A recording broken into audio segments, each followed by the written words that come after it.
Alright, so in this lesson we're going to discuss a type of light. It's called direct light. And when most people think in terms of their light source, direct light is really what they're talking about. And I'm going to use this program called Handy to kind of show you guys how this works.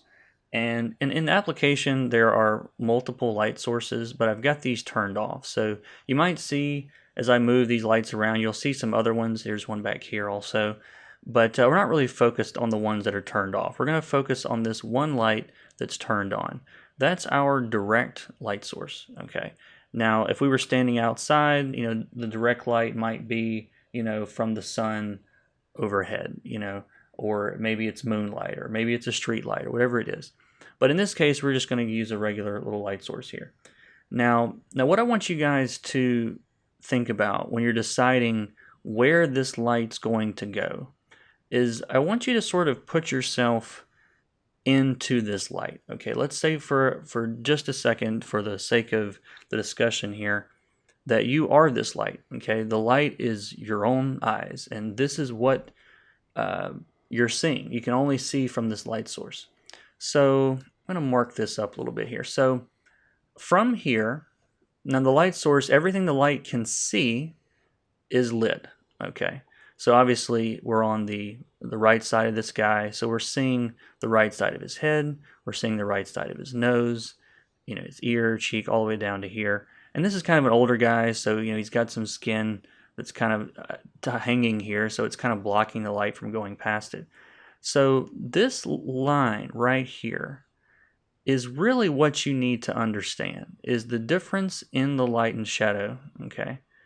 And then it goes in other areas here, but really what we're seeing here is that line makes up the edge of what that light can see, okay? So if we are this light source, again, we're asking what the light sees. It sees all of this stuff, but the light can't see over here, so it's in darkness.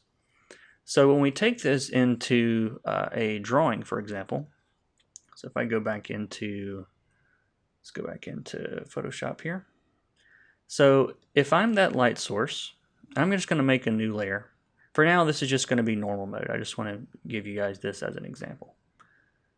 So if I'm that light source and I'm at roughly that same angle, then on this face, for example, I'm going to see all of this and maybe some of this, all of this little area here. So, because if the light's back here and it's pointed toward us this way, that's really the only thing I'm going to see. I might see the edge of his nose here.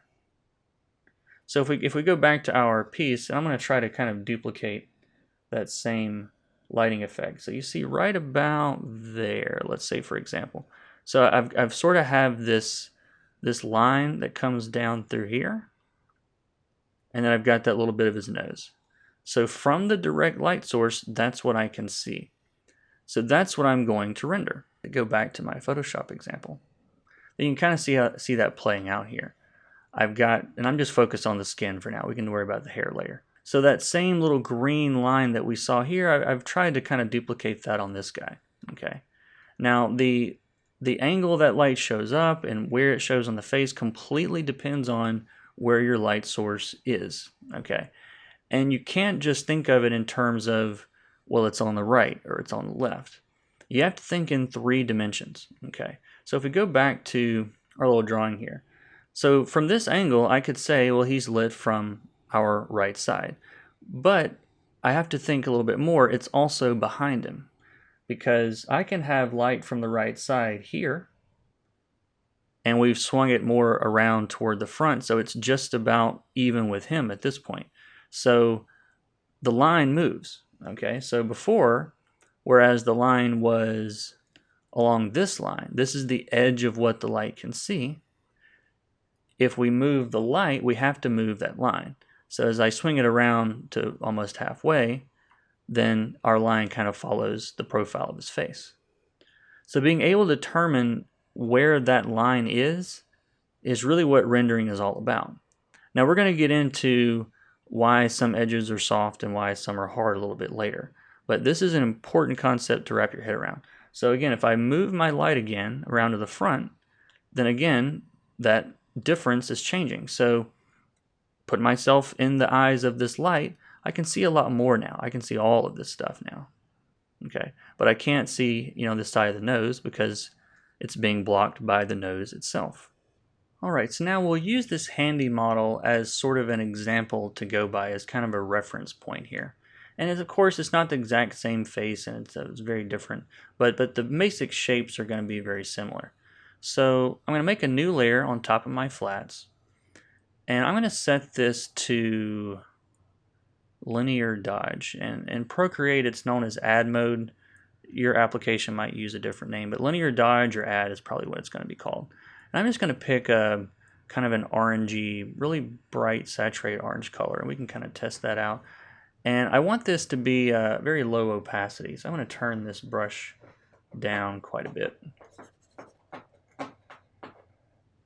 So I think this brush is on about 15% at this point. And the exact color here, it doesn't really matter a whole lot. We're just going to kind of use this as an example. So I've got the kind of bright, warm color. Let's say my light's going to be a very warm color. So I'm not thinking about much except where these edges go. So if my light's in the same place, it's going to kind of come down. Let's make this a little bit more opaque so you guys can see it. All right. And I'm just going to try to start kind of following that line. So what happens at his eye, it sort of goes this way, and then it goes around his cheek and kind of up here, and it does something kind of like that, right? Okay, and then on his eye, on his nose, we just catch the little bit of it there. Sorry, my cat's decided to join the conversation. All right, so that's how I can kind of use the reference to sort of decide where that light's going to go. Now let's say that brushing and like a brushy painterly look is not what you're going for. That you're looking for more of a kind of a comic book style rendering to this. So the same principles apply. I'm still going by my reference here. So instead of using a brush, I can use the lasso tool or the selection tool, whatever your app uses. And again, we can just sort of follow those same lines. All right, so it's something kind of like this, and down like this. And I'm being kind of rough with this. Of course, you'd want to remove it from places like in his ears, and we can add it to the nose area again. Now you can either switch to like a soft round brush and fill that in. And this is just in normal mode, or we can set it to screen mode is also pretty popular. I like to get really saturated colors in screen mode and fill it in this way. Now, the other reason that I like to work on multiple layers for things like this is, let's say that I've made this color here, this kind of orangey color, but I don't really care for it, and I want to switch to a different color. Well, I could go in and reselect and try a different color and all that again. But if I'm on a separate layer, I can just open up, say, the hue saturation or whatever app that your uses, and shift that color. Maybe I want it to be more of a blue nighttime color, or I want it to be something dramatic like it's red or it's purple or whatever it is. So I can always go back and adjust this after the fact. And that's one of the reasons that I kind of like working on multiple layers sometimes, is because if I had done this, just to show you guys an example, if I had merged this down, and let's see, I'm going to duplicate my flats so that I don't mess up my flats. So say I merge this down to a just all one layer, so now it looks like this if we turn the line art off.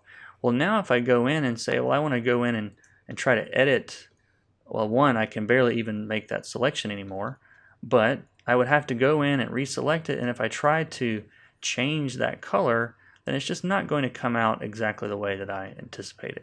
So that's why I like to work on separate layers, but that's totally personal preference and not something you necessarily have to do, but it's something that I like to do. Now, another way to treat direct light is to treat it as coloring the shadows instead. Okay, so instead of adding the light, we can add shadows and really kind of get the same effect.